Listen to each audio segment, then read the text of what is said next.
नमस्कार दोस्तों, कुछ स्टोरीज आपको सिर्फ इंस्पायर करती हैं, लेकिन फिर आती हैं कुछ ऐसी कहानियां जो किसी मिरेकल से कम नहीं लगती। ये वो कहानियां हैं जो सारे रूल्स तोड़ देती हैं और इस सोच को चैलेंज करती हैं कि एक इंसान आखिर क्या कुछ अचीव कर सकता है।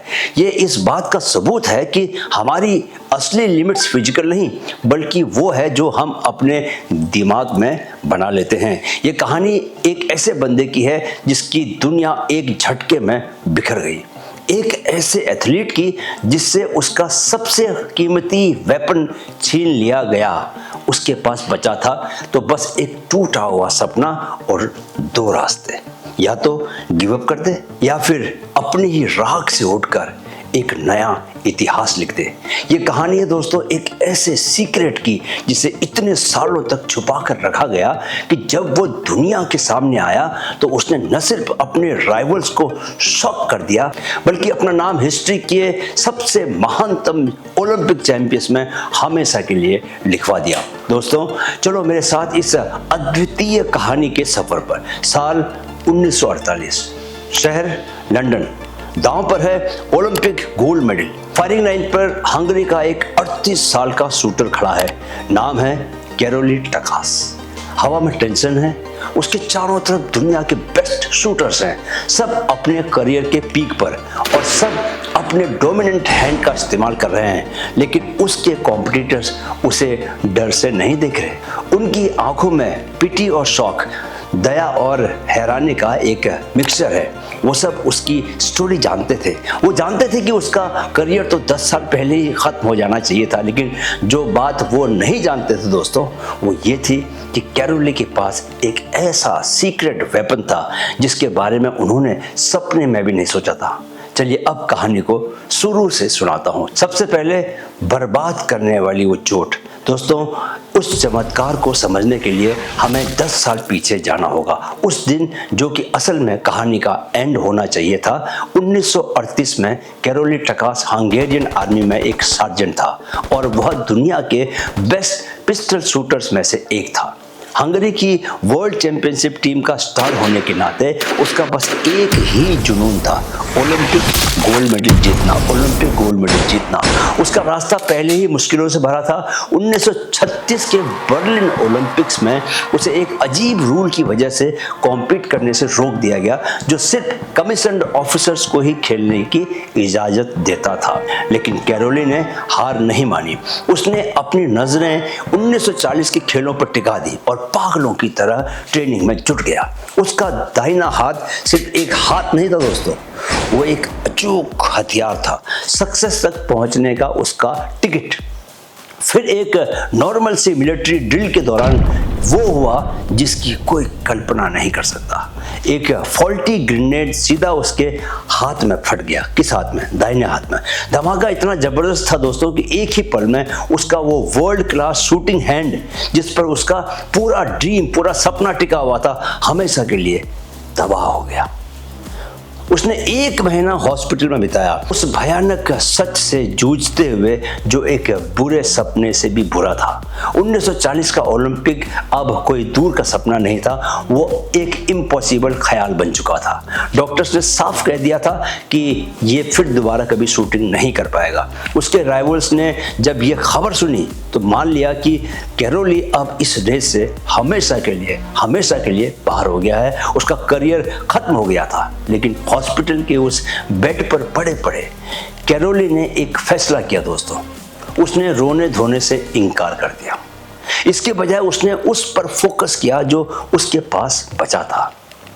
उसके पास अब भी एक चैंपियन का दिमाग था, उसके पास अब भी रॉक सॉलिड विल पावर थी और उसके पास अभी एक हाथ बाकी था। कौन सा हाथ? बायां हाथ। और उसकी वह उंगली भी जिससे वह ट्रिगर दबाता था। और फिर क्या था, जब दुनिया यह सोच रही थी कि वो अपनी इंजरी से रिकवर कर रहा है और खेल के बिना एक नई जिंदगी की आदत डालने की कोशिश कर रहा है, कैरोली दुनिया की नजरों से गायब हो गया। उसने वो करना शुरू किया दोस्तों जिसे हर कोई इम्पॉसिबल, असंभव कहता है। सबसे छिपकर पूरी तरह से अकेले उसने अपने लेफ्ट हैंड को ट्रेन करना शुरू कर दिया। यह सिर्फ हाथ बदलना नहीं था दोस्तों, ये मत समझना कि सिर्फ हाथ बदल रहा था वो। या लाइफ को जीरो से, शून्य से, सिफर से शुरू करना था।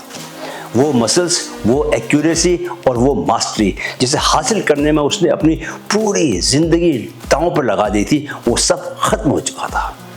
अब उसे अपने लेफ्ट हैंड में ये सब शून्य से बनाना था। उसने अकेले प्रैक्टिस की, अपने इस मिशन को सबसे छुपा कर रखा। शायद वो किसी की दया नहीं चाहता था या उन लोगों को नहीं सुनना चाहता था जो उसे बताते कि वो पागल हो गया है। यह एक अकेला और मुश्किल सफर था दोस्तों, जो हर रोज फेलियर और निराशा से भरा हुआ था।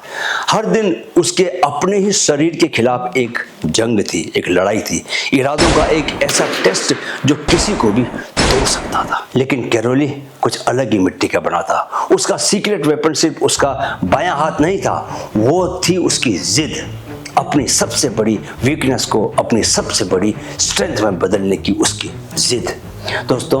और उसके ठीक एक साल के बाद 1939 में हंगरी की नेशनल पिस्टल शूटिंग चैंपियनशिप शुरू हुई और तभी पूरे शूटिंग जगत को हैरान करते हुए कैरोली टकास वहां पहुंचा। उसके पुराने साथी और राइवल्स उससे मिलने आए या सोचकर कि वो बस सपोर्ट करने आया है। उन्होंने उसकी पीठ थपथपाई और कहा कि उसका यहाँ आना ही बहुत हिम्मत की बात है। कैरोली ने बस शांति से जवाब दिया, मैं यहाँ देखने नहीं, कॉम्पीट करने आया हूँ। पूरे हॉल में पिन ड्रॉप साइलेंस छा गया। फिर उसने फायरिंग लाइन पर कदम रखा दोस्तों, अपना लेफ्ट हैंड उठाया और पूरी चैंपियनशिप जीत ली।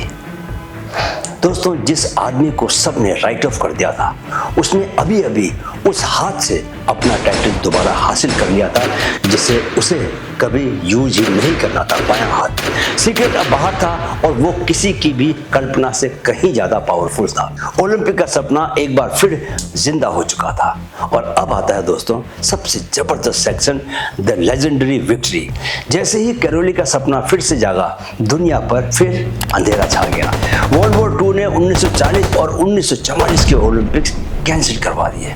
पूरे 12 साल तक कैरोली को इंतजार करना पड़ा। एक भयानक इंजरी, एक वर्ल्ड वॉर, ऐसा लग रहा था मानो किस्मत खुद उसे रोकने पर तुली हुई हो। ज्यादातर एथलीट्स गिव अप कर देते हैं क्योंकि उनके करियर के बेस्ट ईयर्स वक्त ने छीन लिए थे। लेकिन कैरोली बस ट्रेनिंग करता रहा। उसका निशाना अटूट था और आखिरकार 1948 में ओलंपिक्स वापस आए। 38 साल की उम्र में दोस्तों कैरोली टकास ने लंदन में अपना ओलंपिक डेब्यू किया। वो अपने पहले मौके से 10 साल बड़ा हो चुका था और अपने करियर के पीक पर मौजूद नौजवानों का सामना कर रहा था।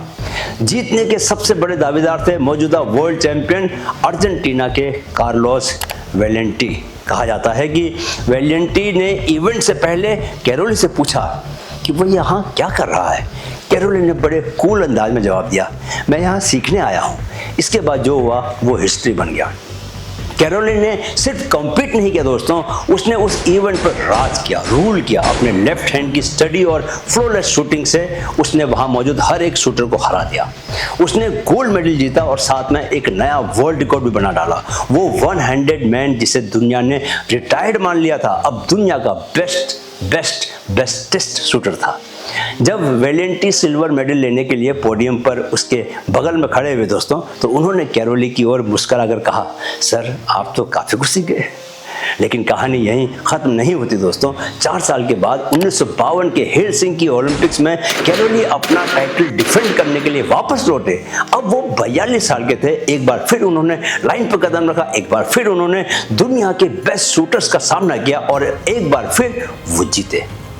अपने दूसरे back to back gold medal के साथ वो 25 metre rapid fire pistol event को 2 बार जीतने वाले हिस्ट्री के पहले शूटर बने। और उन्होंने यह सब उस हाथ से करके दिखाया जिसे उन्हें कभी यूज ही नहीं करना था। तो दोस्तों, अपनी दूसरी जीत के बाद कैरोली ने कोचिंग की दुनिया में कदम रखा और एक दूसरे हंगेरियन शूटर को ट्रेन किया जिसने आगे चलकर सिल्वर मेडल जीता। उनका सफर अब सिर्फ अपनी जीत का नहीं था, यह उस स्पिरिट को आगे बढ़ाने का था जो आग में तप कर पैदा हुई थी। उन्होंने अपने इनक्रेडिबल अविश्वसनीय करियर में 35 हंगेरियन नेशनल चैंपियनशिप जीती और फिर अंत में रिटायर हो गए। कैरोली टकास की स्टोरी किसी भी स्पोर्ट्स मूवी से बड़ी है दोस्तों। यह हमें लाइफ के 5 पावरफुल लेसन सिखाती है। पहला, उस पर फोकस करो जो तुम्हारे पास है, उस पर नहीं जो तुमने खो दिया। कैरोली ने अपना दाहिना हाथ खोने का शौक नहीं बनाया, उसने अपने बाएं हाथ को एक हथियार में बदल दिया। दूसरा, तुम्हारी असली सीमाएं तुम्हारे दिमाग में है, शरीर में नहीं है। दुनिया ने उसे राइट ऑफ कर दिया, लेकिन उसने खुद पर यकीन रखा और साबित कर दिया कि विल पावर फिजिकल लिमिटेशन से कहीं ज्यादा पावरफुल है। तीसरा, अपनी सबसे बड़ी कमजोरी को अपनी सबसे बड़ी ताकत बनाओ। एक ऐसा हाथ जो कभी बंदूक पकड़ने के काम नहीं आया, उसी हाथ ने उसे 2 बार ओलंपिक चैंपियन बनाया। चौथा, चुपचाप मेहनत करो, तुम्हारी कामयाबी शोर मचाएगी। कैरोली ने सबसे छिपकर अकेले में ट्रेनिंग की और जब वो वापस आया तो उसकी जीत ने पूरी दुनिया को हैरान कर दिया। पांचवा सबक, तुम्हें तुम्हारे हालात नहीं दोस्तों, तुम्हारे फैसले डिफाइन करते हैं। एक ग्रेनेड ब्लास्ट और वर्ल्ड वॉर भी उसके सपनों को नहीं रोक पाए, क्योंकि उसने हार मानने से इनकार कर दिया था। उसका सीक्रेट वेपन कभी भी सिर्फ उसका लेफ्ट हैंड नहीं था, वो था उसका बिलीफ कि एक सपना लड़ने के लायक है, चाहे रास्ते में कोई भी कितना भी बड़ा तूफान आए। वो थी अंधेरे में चुपचाप ग्राइंड करने की पावर, ताकि रोशनी में शाइन कर सके। और वो गहरा सच था कि हम सबके भीतर का सबसे पावरफुल हथियार और नेवर गिव अप एटीट्यूड है। अगर आपको दोस्तों ये कहानी हमारी तरह ही इंस्पायरिंग लगी तो ऐसे लोगों की इम्पॉसिबल को पॉसिबल करने वाली और स्टोरीज के लिए सब्सक्राइब करें हमारा चैनल और हमें कमेंट्स में बताएं कि आपकी लाइफ का सबसे बड़ा चैलेंज क्या था और आपने उसे कैसे फेस किया। दोस्तों एक बात बताओ, क्या एक खोया हुआ बच्चा हजारों किलोमीटर दूर अपने घर को सिर्फ गूगल अर्थ की मदद से ढूंढ सकता है? अगले एपिसोड में हम यही कहानी सुनाने वाले हैं। मिलते हैं सरू बियरली की असंभव सी लगने वाली सच्ची कहानी के साथ। वीडियो देखने के लिए बहुत बहुत आभार। मेरे साथ कहें, मन में है तो मुमकिन है। Keep learning, keep growing with mind fit. नमस्कार।